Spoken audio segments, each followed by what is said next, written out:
This program is brought to you by Connie Doto of Connie Doto Realty Group, 119 Pleasant Street, Methuen.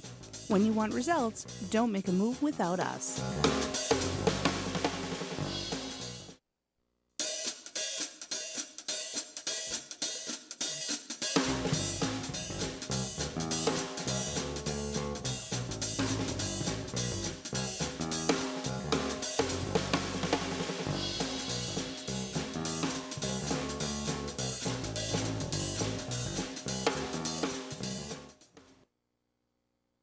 Welcome to the Doto Real Estate View.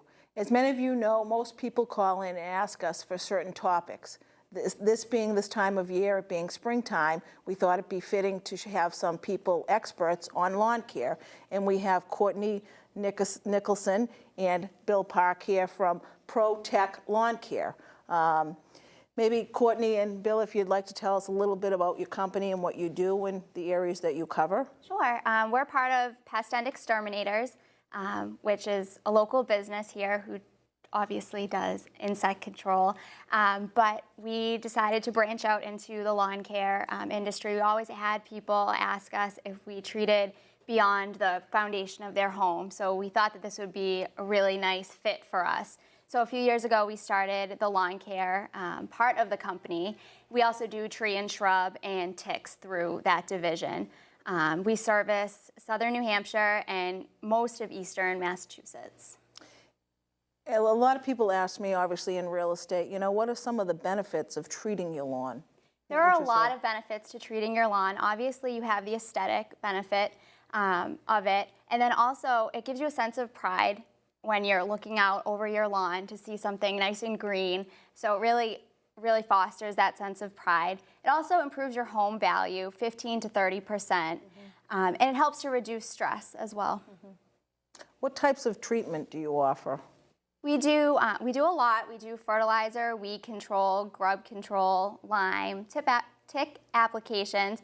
We also offer something which is really unique to our company. It's called the Lawn Protection Program.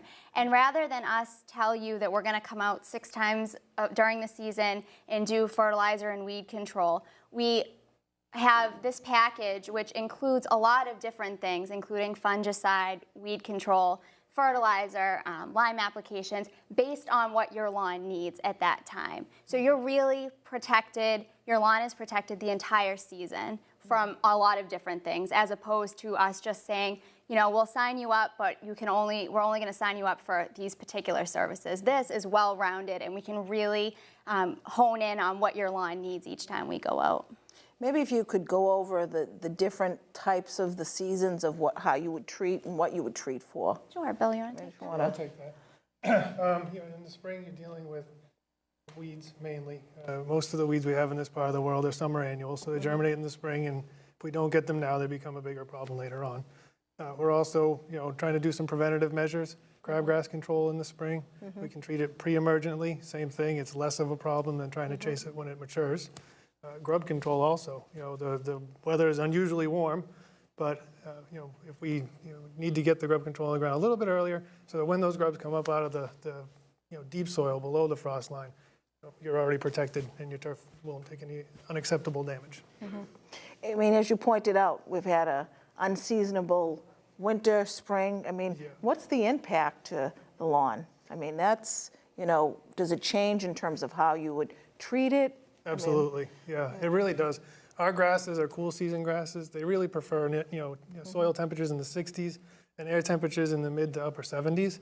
We've had soil temperatures in the 60s already, you know, and that's kind of the limit of where they're happy. So when we have warmer weather like this, it puts a lot more stress on the turf, which means it's going to be susceptible to things like insect and disease attack because it's already struggling just to survive. So it does mean a little more work for us if we're protecting that lawn, but you know, that's why we're here. Right.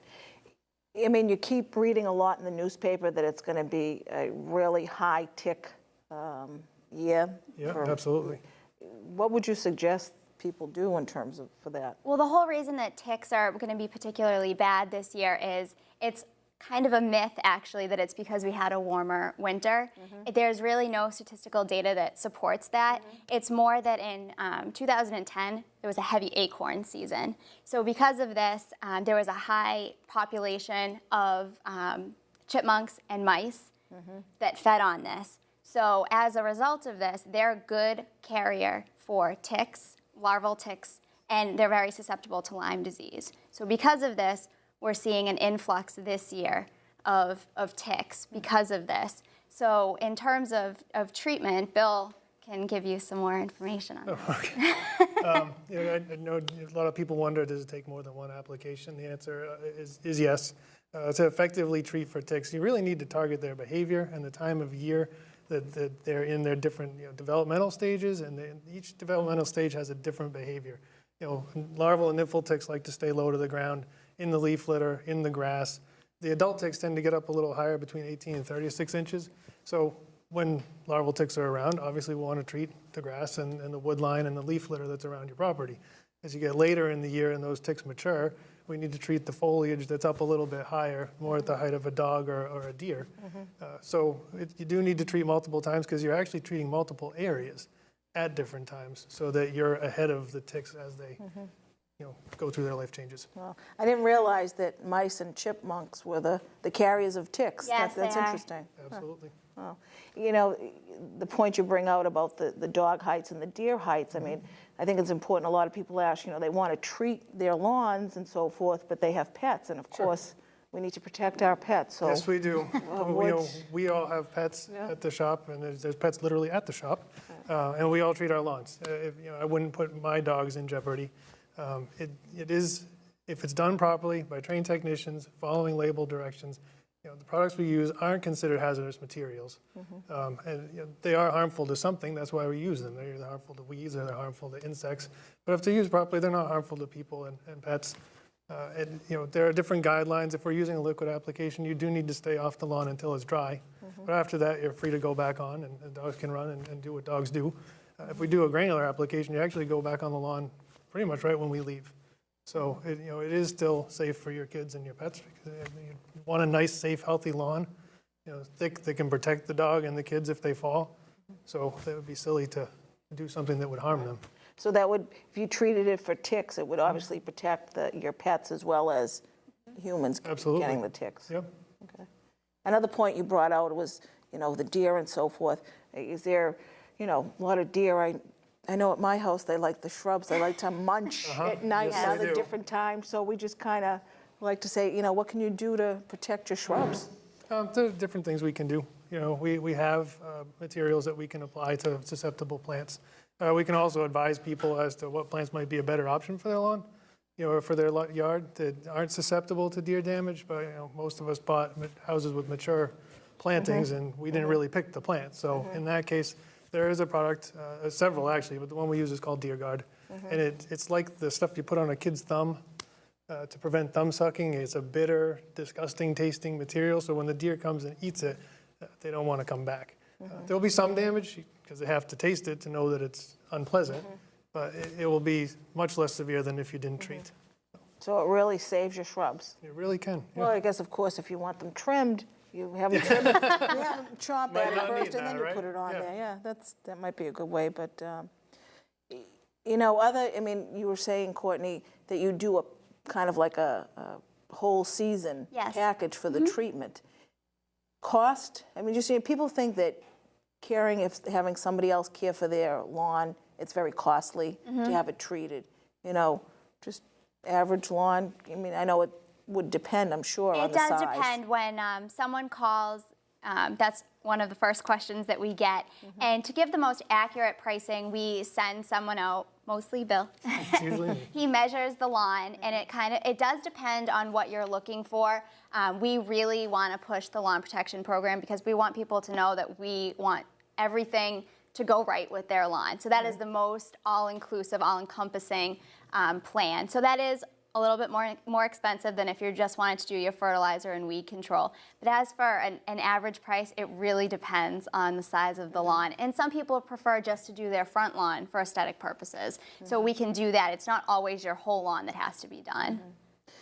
I mean, you're saying for people to just do their front lawn. If they did just their front lawn, I know grubs are nasty. I had them once. I mean, how could you protect your whole? We can protect one region of the lawn, Really? just like we can protect your lawn from your neighbor's lawn. But the cost, it's all subjective. What I think it's an excellent value to have an all-encompassing package that, protects my lawn from everything. But, someone who's not that interested in protecting their grass might not have the same opinion. But I've really been, I haven't met resistance with the pricing that we offer at all. And when you think of, having a healthy lawn, the benefits that Courtney mentioned earlier, the safety for the kids, the environmental impact, it does produce oxygen, it does filter water before it enters the groundwater. So there's value there, more than what you're being asked to pay to produce that value. So, What would you say is the most important thing? I know when myself and other agents go out to people's homes, we're, curb appeal. What would be one thing that you would say that is a must for somebody to have for their lawn? I think basically green grass. People really want to see that when they drive up. So we have a new program that we've implemented where we go out to someone who is selling their house, and what we do is we just put fertilizer down that greens up the lawn really quickly. So it's a one-time thing, a one-time shot. Your lawn will be green for 6 to 8 weeks. Right. So. Right. What we'll do is we'll post your information on our website, and you have some brochures here. So we'll do that. So if people want information on that, they can certainly go to the website. And I do want to thank both of you for coming out and speaking to this important subject. Thanks and for having us. We're going to break here, and we're going to talk next half of the show on landscaping. Thank you. Thank you for coming, Thank you. Courtney. Thank you. Pleasure. Thank you. Thanks. Today, more than ever before, women are on the front lines of America's defense. These brave women struggle and sacrifice to help keep our country secure. They deserve to be recognized for their service as guardians of freedom. Please support the American Legion's efforts to serve the growing number of women veterans. Go to legion.org/honor veterans to find out how you can help.